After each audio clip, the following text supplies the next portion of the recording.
അമേരിക്കൻ്റെ ഐസിസിലെ teaching സർട്ടിഫിക്കറ്റിലെ പണ്ട് റാങ്കുകാരെയൊക്കെ ഫോട്ടോയിൽ കണ്ടിട്ട് നേരിട്ട് കാണുക. When we are seeing in person rank holder of the whole dice of America. So we are all privileged and waiting to listen to our Bindu. Maybe don't cut short, we are all ready to hear you. Okay? So Shaji, which song you want to say? Page song number 35 ഒരു രണ്ടിലെ stance. Song number 35. ഹാഗറിനെ പോലെ ഞാൻ കരഞ്ഞപ്പോൾ, യാക്കോബിനെ പോലെ ഞാൻ അലഞ്ഞപ്പോൾ, ഹാഗറിനെ പോലെ ഞാൻ കരഞ്ഞപ്പോൾ, യാക്കോബിനെ പോലെ ഞാൻ അലഞ്ഞപ്പോൾ, മരുഭൂമിയിലേക്ക് ജീവജലം തന്നെന്നെ ഇത്രത്തോളം യഹോവ സഹായിച്ചു.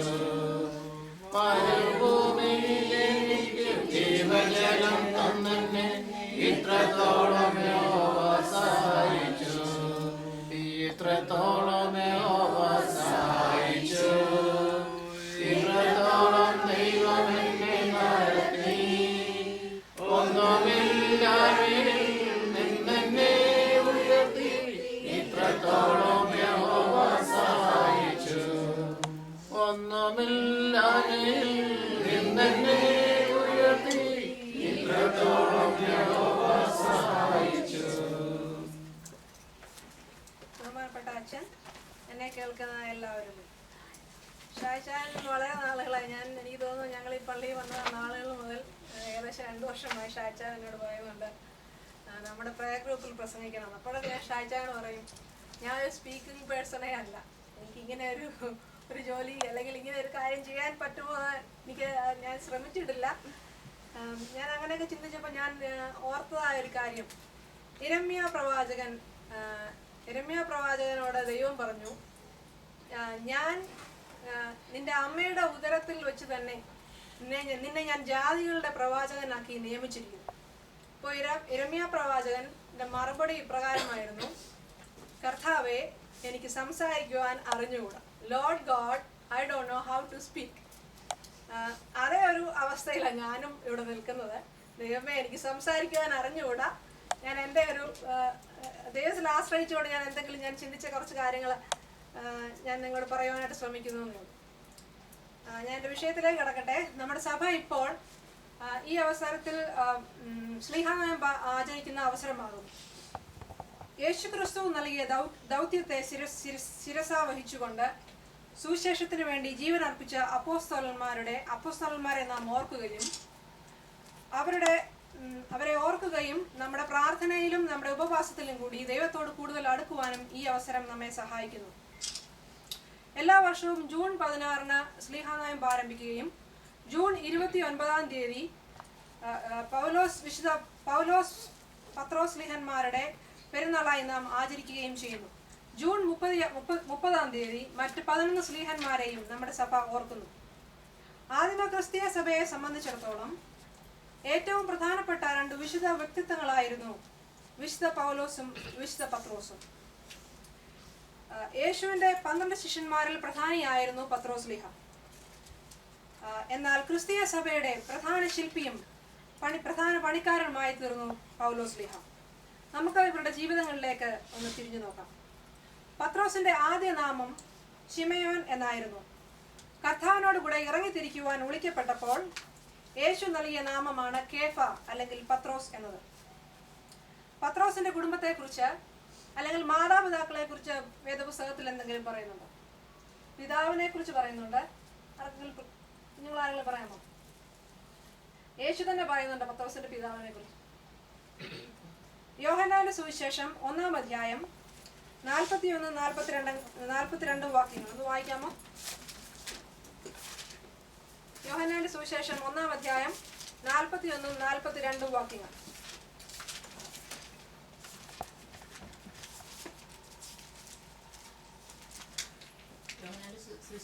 ഒന്നാം അധ്യായം 41-42 വാക്യങ്ങൾ.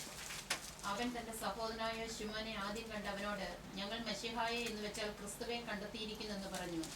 അവനെ യേശുവിന്റെ അടുക്കൽ കൊണ്ടുവന്നു. യേശു അവനെ നോക്കി, നീ യോഹന്നാന്റെ പുത്രനായ ശിമോനാകുന്നു, നിനക്ക് കേഫ എന്ന് പേരാകും എന്ന് പറഞ്ഞു. അത് പത്രോസ് എന്നാകുന്നു. ഇവിടെ യേശു തന്നെ പറയുന്നു യോഹന്നാന്റെ പുത്രനായ ശിമോൻ, സൺ ഓഫ് ജോൺ. അപ്പോൾ പത്രോസിന്റെ പിതാവിന്റെ പേര് ജോൺ എന്നായിരുന്നു. ഇതേ വിശേഷണത്തിൽ തന്നെ കർത്താവ് പത്രോസിനോട് വീണ്ടും സംസാരിക്കുന്നുണ്ട്. യോഹന്നാന്റെ സുവിശേഷം 21-ാം അധ്യായം 15-ാം വാക്യം, യോഹന്നാന്റെ മകനായ ശിമോനെ, നീ ഇവരിൽ അധികമായി എന്നെ സ്നേഹിക്കുന്നു. അതുപോലെ യോഹന്നാന്റെ സുവിശേഷം 1-ാം അധ്യായം 44-ാം വാക്യത്തിൽ പറയുന്നു, പത്രോസ് ബെത്സൈദ എന്ന പട്ടണത്തിൽ നിന്നുള്ളവനായിരുന്നു. ഇനി പൗലോസിനെ കുറിച്ച് ചിന്തിക്കുമ്പോൾ പൗലോസിന്റെ ആദ്യ നാമം ശൗൽ എന്നായിരുന്നു എന്ന് നമുക്കറിയാം. ദമസ്കോസിന്റെ പടുവാതുകൾ വെച്ച് കർത്താവിനെ കണ്ടുമുട്ടി 3 ദിവസം ഉപവാസത്തിൽ കഴിഞ്ഞതിന് ശേഷം അനന്യാസിൽ നിന്ന് മാമോദീസ ഏറ്റപ്പോൾ നൽകപ്പെട്ട നാമമാണ് പൗലോസ് എന്നത്. കിലിക്കിയ പ്രദേശത്തെ തർസോസ് എന്ന ഒരു പ്രധാന തുറമുഖ പട്ടണത്തിൽ ആയിരുന്നു ശൗൽ ജനിച്ചത്. ശൗലിന്റെ പിതാവ് ധനികനായ ഒരു വ്യാപാരിയും മാതാവ് ഒരു ഉത്തമ യഹൂദ കുടുംബിനിയുമായിരുന്നു. തർസോസിൽ ജനിച്ചതിനാൽ തന്നെ റോമാ പൗരത്വത്തിനും പൗലോസ് അർഹനായിരുന്നു. തൊഴിൽ സംബന്ധമായി നോക്കിയാൽ പത്രോസ് ലീഹ ഒരു സാധാരണക്കാരനായ മീൻപിടുത്തക്കാരനായിരുന്നു. പറയത്തക്കതായ യാതൊരു വിദ്യാഭ്യാസ യോഗ്യതയും പത്രോസിനുണ്ടായിരുന്നില്ല. പത്രോസ് വിവാഹിതനായിരുന്ന ഒരു വ്യക്തിയായിരുന്നു എന്ന് നമുക്ക് കർത്താവ് പത്രോസിന്റെ അമ്മായിയമ്മയുടെ ഭവനത്തിൽ ചെന്ന് അവരെ സൗഖ്യമാക്കുന്ന സംഭവത്തിലൂടെ നമുക്ക് മനസ്സിലാക്കുവാൻ സാധിക്കും. എന്നാൽ പൗലോസ് ലീഹ ആകട്ടെ സുനഗോഗിലെ മതപരമായ ആദ്യ പാഠങ്ങളും എഴുത്തും വായനയും ഒക്കെ അഭ്യസിച്ചു കഴിഞ്ഞ് തർസോസിലെ ഉന്നത വിദ്യാപീഠത്തിലെത്തി. അന്നത്തെ സമയത്ത് തർസോസ്, ഏഥൻസ്, അലക്സാണ്ട്രിയ എന്നീ വിദ്യാകേന്ദ്രങ്ങൾ പോലെ വളരെ വിസ്തൃതമായ ഒരു വിദ്യാകേന്ദ്രമായിരുന്നു. അവിടെ തർസോസിലെ വിദ്യാപീഠത്തിൽ നിന്ന് ശാസ്ത്രങ്ങളിലും തത്വജ്ഞാനത്തിലും ഗ്രീക്ക്, റോമൻ ഭാഷകളിലുമൊക്കെ പ്രാവീണ്യം നേടി. അതിനുശേഷം യെരുശലേമിൽ തിരിച്ചു വന്ന് അന്നത്തെ സമുന്നതരായ ഗുരുക്കന്മാരിൽ ഒരാളായ ഗമാലിയേലിന്റെ പാദപീഠത്തിലിരുന്ന് ന്യായപ്രമാണത്തിലും ആഴമായ അറിവ് നേടി. ഇങ്ങനെ കറയറ്റ യഹൂദനായി അറിവിലും അനുഭവത്തിലും വളർന്ന് പരീശന്മാരുടെ ഗണത്തിലും പിന്നീട് സന്നിധിയും സംഘത്തിലും ഉൾപ്പെടുവാൻ ഇടയായി. അദ്ദേഹം തന്റെ തൊഴിലായി കൂടാരപ്പണിയും അഭ്യസിച്ചു. ഇപ്രകാരം നോക്കിയാൽ പൗലോസ് ലീഹ വിദ്യാസമ്പന്നനായിരുന്നുവെങ്കിൽ പത്രോസ് ലീഹ വിദ്യാഭ്യാസം ഇല്ലാത്തവനായിരുന്നു. പൗലോസ് ലീഹ പരീശനും സന്നിധിയും സംഘത്തിൽപ്പെട്ടവനായിരുന്നുവെങ്കിൽ പത്രോസ് ലീഹ സാധാരണക്കാരനായ ഒരു മീൻപിടുത്തക്കാരനായിരുന്നു. പത്രോസ് ലീഹായെ ഏകദേശം മധ്യവയസ്സിലാണ് കർത്താവ് വിളിച്ച് തന്റെ ശുശ്രൂഷയിലാക്കിയതെങ്കിൽ പൗലോസ് ലീഹ വളരെ ചെറുപ്പത്തിൽ തന്നെ കർത്താവിന്റെ ദർശനത്താൽ പിടിക്കപ്പെട്ട് കർത്താവിനായി തന്റെ ജീവിതം വേർതിരിച്ചു. പത്രോസ് ലീഹ കർത്താവിനോട് കൂടെ നടന്ന് തന്റെ ഗുരുവിനെ കേട്ടും അനുഭവിച്ചും അറിഞ്ഞുവെങ്കിൽ പൗലോസ് ലീഹ കർത്താവിന്റെ ക്രൂശീകരണത്തിനും ഉത്ഥാനത്തിനും ശേഷം കർത്താവിന്റെ ദർശനത്താൽ വേർതിരിക്കപ്പെട്ട കർത്താവിനായി ജീവിതം സമർപ്പിച്ചു. എടുത്തുചാട്ടക്കാരനായിരുന്നുവെങ്കിലും പത്രോസ് ലീഹ കർത്താവ് തന്നെ വിളിച്ച സമയം മുതൽ വളരെ ആത്മാർത്ഥതയോടും സ്നേഹത്തോടും കൂടി കർത്താവിനോട് കൂടെ നടന്നു.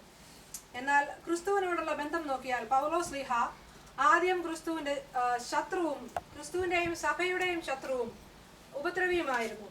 എന്നാൽ കർത്താവിനാൽ പിടിക്കപ്പെട്ടതിന് ശേഷം ക്രിസ്തുവിന്റെ ഏറ്റവും വലിയ അധ്വാനിയും സഭയുടെ പണിക്കാരനും നെടുന്തൂണുമായി തീർന്നു പൗലോസ് ലീഹ.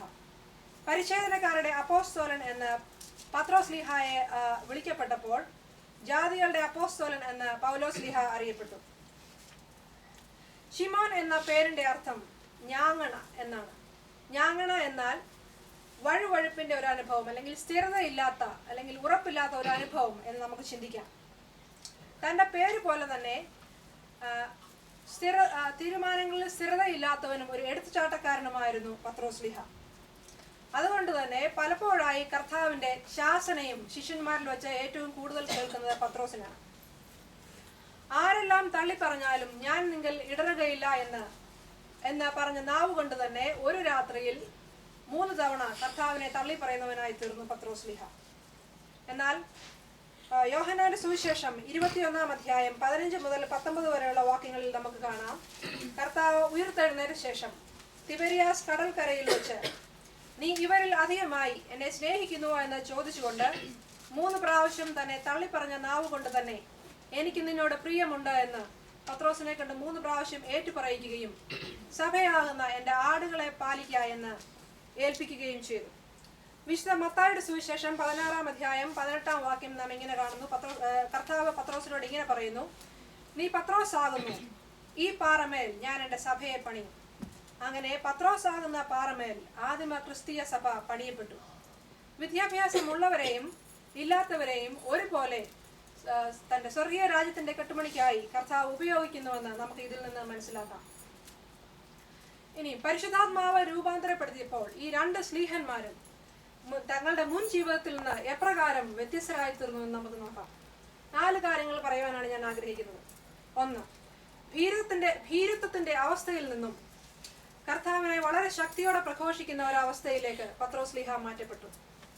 പെന്തക്കോസ്തി ദിനത്തിൽ പത്രോസിന്റെ ഒരു പ്രസംഗത്തിൽ നിന്ന് തന്നെ 3000 പേർ വിശ്വസിച്ച് സഭയോട് ചേർന്നു. ക്രൈസ്തവ സമൂഹത്തിൽ നിന്നുള്ള ആദ്യ പ്രസംഗകനായി നമുക്ക് പെന്തക്കോസ്തിയിൽ പത്രോസ്ലീഹയെ കാണാം. അതുപോലെ തന്നെ ക്രൈസ്തവ സമൂഹത്തിലെ ആദ്യ അത്ഭുത പ്രവർത്തകനും പത്രോസ്ലീഹ തന്നെ. അതിനെക്കുറിച്ച് ബിൻസ പറഞ്ഞു. അവിടെ നമുക്ക് കാണാം അപ്പോസ്തല പ്രവർത്തികൾ 3 അധ്യായം ജന്മന മുടന്തനായിരുന്ന ഒരുവനെ പത്രോസ്ലീഹ കൈപിടിച്ച് എഴുന്നേൽപ്പിക്കുന്നത് നമുക്ക് വായിക്കാം. അതുപോലെ തന്നെ ക്രൈസ്തവ സമൂഹത്തിലെ ഏറ്റവും ആദ്യത്തെ തടവ് പുള്ളിയും പത്രോസ്ലീഹ തന്നെയായിരുന്നു. വിദ്യാഭ്യാസമില്ലാത്തവനായിരുന്നുവെങ്കിലും കർത്താവിനോട് കൂടെ നടക്കുമ്പോൾ തന്നെ നീ ജീവനുള്ള ദൈവത്തിന്റെ പുത്രനായ ക്രിസ്തു എന്ന് പറയത്തക്കവണ്ണം സ്വർഗീയ സത്യങ്ങൾ മനസ്സിലാക്കുന്നതിനുള്ള കഴിവും അനുഗ്രഹവും പത്രോസിന് നൽകപ്പെട്ടു. ഇനി നമുക്ക് പൗലോസ്ലീഹയുടെ കാര്യത്തിലേക്ക് ചിന്തിക്കാം. ശൗൽ എന്ന പൗലോസ് യഹൂദ മത തീവ്രവാദിയും വളരെ നിഷ്ഠൂരനുമായിരുന്നുവെങ്കിലും കർത്താവിനാൽ പിടിക്കപ്പെട്ടതിന് ശേഷം കർത്താവിന്റെ കൃപയിലേക്കും ദൈവസ്നേഹത്തിലേക്കും മാറ്റപ്പെട്ടു. ശൗൽ വിദ്യാസമ്പന്നനായിരുന്നു, സകല ജ്ഞാനത്തിലും നിപുണനും ന്യായപ്രമാണം സംബന്ധിച്ച് വളരെ ആഴമായ അറിവുള്ളവനുമായിരുന്നു. മോശയുടെ ന്യായപ്രമാണത്തിലും പ്രവാചക പുസ്തകങ്ങളിലും അഗാധമായ പാണ്ഡിത്യം നേടിയവനായിരുന്നു പൗലോസ്ലീഹ. എന്നിട്ടും അദ്ദേഹത്തിന് അത്രയും പാണ്ഡിത്യം ഉണ്ടായിരുന്നിട്ടും അദ്ദേഹത്തിന് മനസ്സിലായില്ല ഇവരൊക്കെയും പ്രവചിച്ചിരുന്ന മശിഹായാണ് യേശുക്രിസ്തു എന്ന്. എന്നാൽ ദമസ്കോസിന്റെ പടിവാതിൽക്ക് വെച്ച് കർത്താവിനെ കണ്ടുമുട്ടുകയും അതിനുശേഷം വിശ്വസിച്ച് സ്നാനമേറ്റപ്പോൾ പരിശുദ്ധാത്മാ പൂർണ്ണനായത്തിലൂടെയുമാണ് പൗലോസ്ലീഹായ്ക്ക് ബോധ്യം ലഭിച്ചത് താൻ ഉൾപ്പെടെയുള്ള യഹൂദന്മാർ ക്രൂശിച്ചതായ യേശുക്രിസ്തുവാണ് യഥാർത്ഥ മശിഹ എന്ന്. അങ്ങനെ സഭയെ ഉപദ്രവിക്കുകയും ക്രിസ്ത്യാനികളെ കൊല്ലുകയും ചെയ്തിരുന്ന പൗലോസ് സധൈര്യം സഭാസ്നേഹിയായി മാറി. രണ്ടാമതായിട്ട് ഈ 2 സ്ലീഹന്മാരും പരിശുദ്ധാത്മാ നിറവിലൂടെ പ്രാർത്ഥനാ മനുഷ്യരായി തീർന്നു. വിശുദ്ധ ലൂക്കോസിന്റെ സുവിശേഷം 22 അധ്യായം 39 മുതൽ 45 വരെയുള്ള വാക്യങ്ങളിൽ നമുക്ക് കാണാം, ഗെത്സമന തോട്ടത്തിൽ വെച്ച് കർത്താവ് തന്നെ പത്രോസ്ലീഹായോടും മറ്റ് 2 സ്ലീഹന്മാരോടും പറയുന്നു, പരീക്ഷാ സമയമാകുന്നു, ഉണർന്നിരുന്ന് പ്രാർത്ഥിപ്പിൻ എന്ന്. കർത്താവ് തന്നെ അവരോട് ആവർത്തിച്ച് ആവശ്യപ്പെട്ടിട്ടും ശാരീരികമായ ബലഹീനതയാൽ അവർക്ക് ഉണർന്നിരിപ്പാൻ കഴിയാതെ ഉറങ്ങിപ്പോയവനായിരുന്നു പത്രോസ്ലീഹ. എന്നാൽ പരിശുദ്ധാത്മാ ലബ്ധിക്ക് ശേഷം ഒരു പ്രാർത്ഥനാ മനുഷ്യനായി നമുക്ക് പത്രോസിനെ കാണാം. അപ്പോസ്തല പ്രവർത്തികൾ 10 അധ്യായം 9 വാക്യം ഇപ്രകാരം പറയുന്നു, പിറ്റന്നാൾ അവർ യാത്ര ചെയ്ത് പട്ടണത്തോട് സമീപിക്കുമ്പോൾ പത്രോസ് 6 മണി നേരത്ത് പ്രാർത്ഥിപ്പാൻ വെൺമാടത്തിൽ കയറി.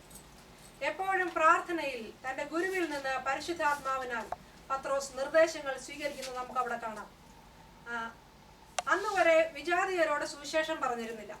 എന്നാൽ അവിടെ നമുക്ക് കാണാം പരിശുദ്ധാത്മാ പ്രേരണയാൽ വിജാതീയനായ കൊർന്നല്യോസിനോടും കുടുംബത്തോടും പത്രോസ് സുവിശേഷം പ്രസംഗിക്കുന്നു. അതുപോലെ പത്രോസ്ലീഹ തന്റെ 1-ാം ലേഖനത്തിൽ ഇപ്രകാരം പറഞ്ഞിരിക്കുന്നു, 1 പത്രോസ് 4 അധ്യായം 7 വാക്യം, ആകയാൽ പ്രാർത്ഥനയ്ക്ക് സുബോധമുള്ളവരും നിർമ്മതരും ആയിരിപ്പീൻ. പൗലോസ്ലീഹായെ കുറിച്ച് ചിന്തിച്ചാൽ അദ്ദേഹവും ഒരു ആഴമേറിയ പ്രാർത്ഥനാ ജീവിതമുള്ള വ്യക്തിയായിരുന്നു. അദ്ദേഹത്തിന്റെ ഓരോ ലേഖനവും ആരംഭിക്കുന്നത് പ്രാർത്ഥനയോട് കൂടിയാണ്. തന്റെ വാക്കുകൾ ജനങ്ങളുടെ ഹൃദയങ്ങളിൽ പതിയണമെങ്കിൽ പ്രാർത്ഥനയുടെ പിൻബലം ഏറ്റവും അത്യാവശ്യമാണെന്ന് അദ്ദേഹത്തിന് അറിയാമായിരുന്നു. കൊലോസ്യ ലേഖനം 4-ാം അധ്യായം 2 മുതൽ 4 വരെയുള്ള വാക്യങ്ങൾ ഒരാൾ വായിക്കാമോ? കൊലോഷ്യൻസ് ചാപ്റ്റർ 4 2 മുതൽ 4 വരെയുള്ള വാക്യങ്ങൾ. പ്രാർത്ഥനയിൽ ഉറ്റിരിപ്പിൻ. പ്രാർത്ഥനയിൽ ഉറ്റിരിപ്പീൻ, സ്തോത്രത്തോടെ അതിൽ ജാഗരിപ്പീൻ. എനിക്ക് ബന്ധനകാരണമായ ക്രിസ്തുവിന്റെ മർമ്മം പ്രസ്താവിപ്പാൻ തക്കവണ്ണം ദൈവം ഞങ്ങൾക്ക് വചനത്തിന്റെ വാതിൽ തുറന്നു തരികയും ഞാൻ സംസാരിക്കേണ്ടും വണ്ണം അതിനെ വെളിപ്പെടുത്തുകയും ചെയ്യേണ്ടതിന് ഞങ്ങൾക്ക് വേണ്ടിയും പ്രാർത്ഥിക്കുകയും. വീണ്ടും എബ്രായർക്ക് എഴുതിയ ലേഖനം 13-ാം അധ്യായം 7-ാം വാക്യം. പൗലോസ് ശ്ലീഹ ഇപ്രകാരം ഓർമ്മിപ്പിക്കുന്നു വചനം. എബ്രായർ chapter 13 verses 7. Hebrews 13 verses 7-ാം വാക്യം. നിങ്ങളോട് ദൈവവചനം പ്രസംഗിച്ച് നിങ്ങളെ നടത്തിയവരെ ഓർത്തുകൊള്ളുകയും അവരുടെ ജീവാവസാനം ഓർത്ത് അവരുടെ വിശ്വാസം അനുകരിക്കുകയും. ഇവിടെ പൗലോസ് ശ്ലീഹ ഓർമ്മിപ്പിക്കുന്നു, നമ്മളെ ദൈവവിശ്വാസത്തിൽ വളർത്തിയവരെ നാം ഓർക്കുകയും അവർക്ക് വേണ്ടി പ്രാർത്ഥിക്കുകയും അവരുടെ ജീവ അവസാനം ഓർത്ത് അവരുടെ വിശ്വാസം അനുകരിക്കുകയും ചെയ്യണമെന്ന്. ഞാൻ ചിന്തിക്കുകയായിരുന്നു, നമ്മളെ ദൈവവിശ്വാസത്തിൽ വളർത്തിയവർ ആരൊക്കെയായിരിക്കുന്നു. പ്രധാനമായിട്ടും ഞാൻ ചിന്തിച്ചപ്പോൾ മാതാപിതാക്കൾ അവർക്കാണ് ആദ്യം ഒരു പ്രഥമ സ്ഥാനമുള്ളത്. കാരണം നാം ചെറുപ്പത്തിൽ തന്നെ നമ്മളെ പള്ളിയിൽ കൊണ്ടുപോവുകയും വേദപുസ്തകം വായിപ്പിക്കുകയും വിശ്വാസ കാര്യങ്ങൾ വളർത്തുകയും ചെയ്ത് നമ്മുടെ മാതാപിതാക്കളാണ്. അപ്പോൾ തീർച്ചയായും നാം നമ്മുടെ മാതാപിതാക്കളെ ഓർക്കുകയും അവർക്ക് വേണ്ടി പ്രാർത്ഥിക്കുകയും ചെയ്യുക. രണ്ടാമതായി, നാം കുഞ്ഞുങ്ങളായിരുന്നപ്പോൾ നമ്മുടെ വിശ്വാസ ജീവിതം ആരംഭിക്കുന്നത് മാമോദിസായിലൂടെയാണെന്ന് ഞാൻ ചിന്തിക്കുന്നു. അപ്പോൾ നമുക്ക് വേണ്ടി നാം കുഞ്ഞുങ്ങളായിരുന്നപ്പോൾ മാമോദിസായിൽ നമ്മൾക്ക് വേണ്ടി വിശ്വാസം ഏറ്റുപറഞ്ഞതായ baptismal fathers or baptismal mothers, തലതൊട്ടപ്പന്മാരും തലതൊട്ടമ്മമാരും, അവർക്ക് വേണ്ടി പ്രാർത്ഥിക്കുകയും നാം അവർക്ക് വേണ്ടി നന്ദി പറയുകയും ചെയ്യണം. കുഞ്ഞുങ്ങൾക്ക് അവരവരുടെ ബാപ്റ്റിസ്മൽ ഫാദേഴ്സ് അല്ലെങ്കിൽ മദേഴ്സ് ആരാന്ന് അറിയത്തില്ല എങ്കിൽ ഇന്ന് തന്നെ വീട്ടിൽ പോയി പേരൻസിനോട് ചോദിക്കാം. മുതിർന്നവരെ കുറിച്ച് പറഞ്ഞാൽ നമ്മളെ സംബന്ധിച്ച് നമ്മളെ ബാമദിസം നമുക്ക് വേണ്ടി തലതൊട്ടപ്പന്മാരും തലതൊട്ടമ്മമാരൊക്കെ ചിലപ്പോൾ മരിച്ചു പോയിരിക്കാം. പക്ഷേ അവരെയൊക്കെ നമ്മുടെ പേഴ്സണലായിട്ട് നമ്മൾ പ്രാർത്ഥിക്കുമ്പോൾ ഓർക്കുകയും പ്രാർത്ഥിക്കുകയും ചെയ്യാം. മൂന്നാമതായിട്ട് സൺഡേ സ്കൂൾ ടീച്ചേഴ്സ് വളരെ പ്രധാനപ്പെട്ട ഒരു പങ്ക് വഹിക്കുന്നു. കാരണം ഞാനിപ്പോഴും ഓർക്കും, ഞാൻ ഇവിടെ നിൽക്കുന്നുവെങ്കിൽ എനിക്ക് വേദപുസ്തകത്തിൽ നിന്ന് എന്തെങ്കിലും അറിയാമെങ്കിൽ എൻ്റെ സൺഡേ സ്കൂൾ അതിൻ്റെ ബേസ്. ഞാൻ ഇപ്പോഴും ഓർക്കും, ആദ്യത്തെ ദിവസം ഞാൻ സൺഡേ സ്കൂളിൽ പോയ ദിവസം ഞാൻ ആദ്യം അച്ഛൻ പറഞ്ഞ പോലെ അന്നൊക്കെ വളരെ നിർബന്ധമായിരുന്നു നമുക്ക് മെമ്മറൈസേഷൻ വേർഡ്സ്, നമുക്ക് മനപ്പാഠം പഠിക്കണം. ഞാൻ ആദ്യത്തെ ദിവസം പഠിച്ച വാക്ക് ഞാൻ ഇപ്പോഴും ഓർക്കുന്നു, ശിശുക്കളെ എൻ്റെ അടുക്കൽ വരുവാൻ വിടുവിൻ, അവരെ തടുക്കരുത്. എപ്പോഴും സൺഡേ സ്കൂൾ ടീച്ചേഴ്സ് ഈ കുഞ്ഞുങ്ങളെ ആകട്ടെ വിശ്വാസ സത്യങ്ങൾ പഠിപ്പിക്കുവാൻ വളരെയധികം പ്രാധാന്യമുള്ള ഒരു പങ്ക് വഹിക്കുന്നു. അപ്പോൾ അവർക്ക് വേണ്ടി നാം ഓർക്കുകയും പ്രാർത്ഥിക്കുകയും ചെയ്യാം. ഇനി നാലാമതായിട്ട് സ്പിരിച്വൽ എൽഡേഴ്സ്. ചിലർക്കെങ്കിലും സ്പിരിച്വൽ എൽഡേഴ്സ് കാണുമായിരിക്കാം. നമ്മുടെ ജീവിതത്തിന്റെ പല അവസരങ്ങളിൽ നമ്മെ വിശ്വാസപരമായ കാര്യങ്ങളിൽ അല്ലെ ദൈവികമായ കാര്യങ്ങളിൽ പലവിധമായ ഉപദേശങ്ങൾ തരികയും നമ്മളെ നയിക്കുകയും ചെയ്തതായ വ്യക്തികൾ. അപ്പൊ ഇവരെയൊക്കെ ഓർക്കുകയും പ്രാർത്ഥിക്കുകയും ചെയ്യാം. തിരികെ ഞാൻ സ്ലീഹന്മാരിലേക്ക് വരട്ടെ. ഈ രണ്ട് സ്ലീഹന്മാരും, പത്രോസ് സ്ലീഹായും പൗലോസ് സ്ലീഹായും, പരിശുദ്ധാത്മാ കൃപയിൽ നിറഞ്ഞുകൊണ്ട് എപ്പോഴും തങ്ങളുടെ കർത്താവും ഗുരുവുമായവരോട് പ്രാർത്ഥിക്കുകയും തങ്ങളുടെ അനുദിന ശുശ്രൂഷയ്ക്കായി ദൈവിക ശക്തി പ്രാപിക്കുകയും ചെയ്തു. ഈ മൂന്നാമതായിട്ടുള്ള കാര്യം, ഞാൻ 4 കാര്യങ്ങളാണ് പറയുന്നത് പറഞ്ഞു. ആദ്യം പറഞ്ഞു പരിശുദ്ധാത്മാവിന്റെ കൃപയിൽ വന്നപ്പോൾ ഈ രണ്ട് സ്ലീഹന്മാരെ എങ്ങനെ മാറ്റപ്പെട്ടു എന്ന് ഞാൻ പറയുന്നത്. അതിൽ ഒന്നാമത്തെ കാര്യം, ജീവിതത്തിന്റെ അവസ്ഥയിൽ നിന്നും പത്രോസ് സ്ലീഹ ധൈര്യമായി കർത്താവിനെ പ്രഘോഷിച്ചു. പൗലോസ് സ്ലീഹ ആകട്ടെ നിഷ്ഠൂരനായിരുന്നു, കുലപാതകയായിരുന്നു എങ്കിൽ കർത്താവിന്റെ സ്നേഹത്തിലേക്കും കൃപയിലേക്കും മാറ്റപ്പെട്ടു.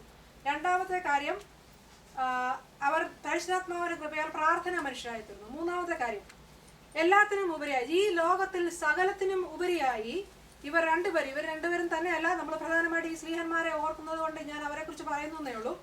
ഈ സ്ലീഹന്മാർ തങ്ങളുടെ കർത്താവും ഗുരുവുമായവനെ സ്നേഹിച്ചു. 2 കൊരിന്ത്യർ 5:14 പൗലോസ് അപ്പോസ്തലൻ പറയുന്നു, ക്രിസ്തുവിന്റെ സ്നേഹം, അവർ ഇത്രയും കഷ്ടപ്പെടുന്നത് എന്തിനു വേണ്ടിയിട്ടാണെന്നാണ് പൗലോസ് സ്ലീഹ പറയുന്നത്. ക്രിസ്തുവിന്റെ സ്നേഹം ഞങ്ങളെ നിർബന്ധിക്കുന്നു. വീണ്ടും അദ്ദേഹം ചോദിക്കുന്നു, റോമൻസ് ചാപ്റ്റർ 8 അധ്യായം, റോമർ 8 അധ്യായം 35 മുതൽ 39 വരെയുള്ള വാക്യം.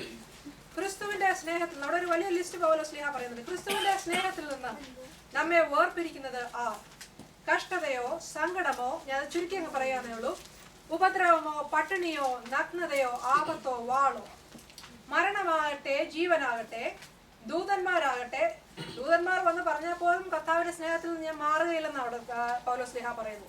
ദൂതന്മാരാകട്ടെ വാഴ്ചകൾക്കോ അധികാരത്തിനോ യാതൊന്നിനും തന്നെ കർത്താവായ ക്രിസ്തുവിന്റെ സ്നേഹത്തിൽ നിന്ന് എന്നെ വേർപിരിക്കുവാൻ കഴിയുകയില്ല എന്നാണ് പൗലോസ്ലീഹ അവിടെ പറയുന്നത്. 1828 1828 ന്യൂയോർക്കിൽ ജീവിച്ചിരുന്ന ഒരു വ്യക്തിയായിരുന്നു, ജനിച്ച ഒരു വ്യക്തിയായിരുന്നു മിസ്റ്റർ ഹൊറേഷ്യോ സ്പാർഫോർഡ്. അദ്ദേഹം വളരെ മിടുക്കനായ ഒരു ലോയർ ആയിരുന്നു, ഒരു ബിസിനസ്മാൻ ആയിരുന്നു. ഇതിലൊക്കെ ഉപരിയായി ദൈവഭക്തനായ ഒരു മനുഷ്യനായിരുന്നു അദ്ദേഹം. ധനികനായിരുന്ന അദ്ദേഹം തൻ്റെ സമ്പത്തിൽ ഭൂരിഭാഗവും ചിക്കാഗോയിലുള്ള റിയൽ എസ്റ്റേറ്റ് ബിസിനസ്സിൽ നിക്ഷേപിച്ചിരുന്നു. അങ്ങനെ വളരെ സന്തോഷപൂർണവും അനുഗ്രഹകരവുമായ ഒരു കുടുംബജീവിതമായിരുന്നു അദ്ദേഹത്തിൻ്റെ. എന്നാൽ 1871 മുതൽ ദുഃഖങ്ങൾ അദ്ദേഹത്തിന്റെ കുടുംബത്തിൽ ആഞ്ഞടിച്ചു.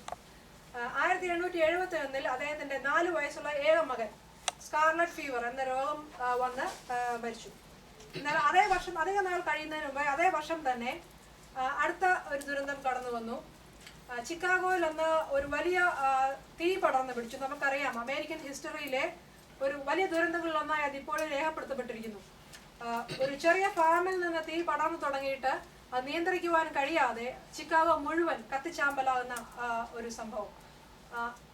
ആ 24 മണിക്കൂറിന് ശേഷം ആ തീ അണയുമ്പോൾ 300 പേർ മരിക്കുകയും 1 ലക്ഷത്തോളം പേരുടെ ഭവനങ്ങൾ അല്ലെങ്കിൽ അവിടുത്തെ കെട്ടിടങ്ങൾ കത്തിച്ചാമ്പലാകുകയും ചെയ്തു. അതോടൊപ്പം തന്നെ സ്പാർഫോർഡിന്റെ ഉടമസ്ഥതയിലുണ്ടായിരുന്ന ഭൂരിപക്ഷം, അതായത് എല്ലാ കെട്ടിടങ്ങളും തന്നെ കത്തി നശിച്ചിരുന്നു. അങ്ങനെ അദ്ദേഹത്തിന്റെ ഭൂരിഭാഗം സമ്പാദ്യവും അവിടെ നഷ്ടപ്പെട്ടു. ആ സംഭവമൊക്കെ കഴിഞ്ഞ് ഏകദേശം 2 വർഷം കഴിഞ്ഞപ്പോൾ 1873 അദ്ദേഹം തന്റെ ഭാര്യയും മക്കളും മൊത്തം ഇംഗ്ലണ്ടിലേക്ക് ഒരു യാത്ര പോകുവാൻ തീരുമാനിച്ചു. തന്റെ മകൻ മരിച്ചതിന് ശേഷം 4 പെൺമക്കളായിരുന്നു അദ്ദേഹത്തിനുണ്ടായിരുന്നത്. അപ്പോൾ അദ്ദേഹം ഇംഗ്ലണ്ടിലേക്ക് ഒരു ട്രിപ്പ് പ്ലാൻ ചെയ്തു. ന്യൂയോർക്കിൽ നിന്ന് ഇംഗ്ലണ്ടിലേക്ക് പോകുന്ന ഒരു കപ്പലിൽ 6 ടിക്കറ്റ് ബുക്ക് ചെയ്തു. എന്നാൽ യാത്രയുടെ തലേ ദിവസം വളരെ പ്രധാനപ്പെട്ട ഒരു മീറ്റിങ്ങിൽ സംബന്ധിക്കേണ്ടതുണ്ട് എന്ന് അദ്ദേഹത്തിന് മെസ്സേജ് ലഭിച്ചതിനാൽ അദ്ദേഹം തന്റെ യാത്ര നീട്ടിവെച്ചു. എന്നാൽ ഭാര്യ ആനിയോടും മക്കളോടും അദ്ദേഹം പറഞ്ഞു, you can continue the trip, ഞാൻ നിങ്ങളോട് ഒരാഴ്ച കഴിയുമ്പോൾ നിങ്ങളോട് ജോയിൻ ചെയ്യാം. അങ്ങനെ സ്പാർഫോർഡിന്റെ ഭാര്യയും മക്കളും ന്യൂയോർക്കിൽ നിന്നും 1873 നവംബർ 19 തങ്ങളുടെ യാത്ര അവിടുന്ന് ആരംഭിച്ചു. അവർ യാത്ര തിരിച്ച് 4 ദിവസങ്ങൾക്ക് ശേഷം ഇംഗ്ലണ്ടിന്റെ തീരത്തിനടുത്ത് വെച്ച് പ്രതികൂല കാലാവസ്ഥയിലും അതുപോലെ മൂടൽ മഞ്ഞിലും പെട്ട് അവരുടെ കപ്പൽ മറ്റൊരു ഇംഗ്ലീഷ് കപ്പലുമായി കൂട്ടിമുട്ടി. ആ അപകടം നടന്ന് വളരെ വേഗം തന്നെ 12 മിനിറ്റുകൾക്കുള്ളിൽ തന്നെ ആ കപ്പൽ കടലിന്റെ അഗാധതയിലേക്ക് താണു. അപകടം നടന്ന 1 മണിക്കൂറിനുള്ളിൽ രക്ഷാപ്രവർത്തനം നടത്തിയതായ മറ്റു കപ്പലുകൾ അദ്ദേഹത്തിന്റെ ഭാര്യ ആനിയെ രക്ഷപ്പെടുത്തുമ്പോൾ അവർ അബോധാവസ്ഥയിൽ ഒരു തടിയിൽ പിടിച്ച് ഒഴുകി നടക്കുകയായിരുന്നു. അങ്ങനെ ഇംഗ്ലണ്ടിന്റെ തീരത്തെത്തിയ ആ അമ്മ തന്റെ ഭർത്താവിന് അന്നൊക്കെ കമ്പി സന്ദേശമാണ്, നമ്മുടെ കൂടെ ഇന്നത്തെ കാലത്ത് കൂടെ ഫോണൊന്നുമില്ല, ഒരു കമ്പി സന്ദേശം അയച്ചു. Saved Elon. സ്പാർഫോർഡിന്റെ 4 മക്കൾ, 11 വയസ്സുകാരി ആനി, 9 വയസ്സുകാരി മാഗി, 7 വയസ്സുള്ള മൂന്നാമത്തെ മകൾ, 2 വയസ്സുള്ള ഇളയ മകൾ ടണേറ്റ. അങ്ങനെ 4 പെൺമക്കൾ അദ്ദേഹത്തിന് ഒരു രാത്രി കൊണ്ട് നഷ്ടപ്പെട്ടു. ദുരന്ത വാർത്തയറിഞ്ഞ് അദ്ദേഹം തന്റെ ഭാര്യയോടൊപ്പം ചേരുവാനായി ന്യൂയോർക്കിൽ നിന്ന് അടുത്ത കപ്പലിൽ തന്നെ യാത്ര തുടങ്ങി. അങ്ങനെ 4 ദിവസം കഴിഞ്ഞ് അദ്ദേഹം ദുരന്തം നടന്നതായ ആ സ്ഥലത്തുകൂടി കടന്നുപോയി. ആ കപ്പലിന്റെ ക്യാപ്റ്റൻ അദ്ദേഹത്തിന് അപകടം നടന്നതായ സ്ഥലം കാണിച്ചു കൊടുത്തു. അദ്ദേഹം കപ്പലിന്റെ ഡെക്കിൽ പോയി കടലിന്റെ ആഴപ്പരപ്പിലേക്ക് നോക്കി പ്രാർത്ഥനയോടുകൂടി സമയം ചെലവഴിച്ചു. പെട്ടെന്ന് ദൈവിക പ്രേരണയാൽ അദ്ദേഹം തന്റെ റൂമിലേക്ക് മടങ്ങി വന്നു.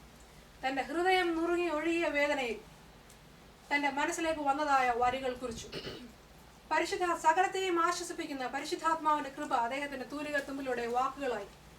ഇപ്രകാരം അദ്ദേഹം കുറിച്ചിട്ട വാക്കുകളാണ് it's well with my soul എന്ന ഒരു പ്രസിദ്ധ ഗാനമായത്. അതിന്റെ മലയാള പരിഭാഷ വളരെ വളരെ നമ്മളെ ടച്ച് ചെയ്യുന്ന ഒരു സോങ്. അതിന്റെ മലയാള പരിഭാഷ ഉണ്ട്. നൽനീരുറവാ പോൽ സമാധാനമോ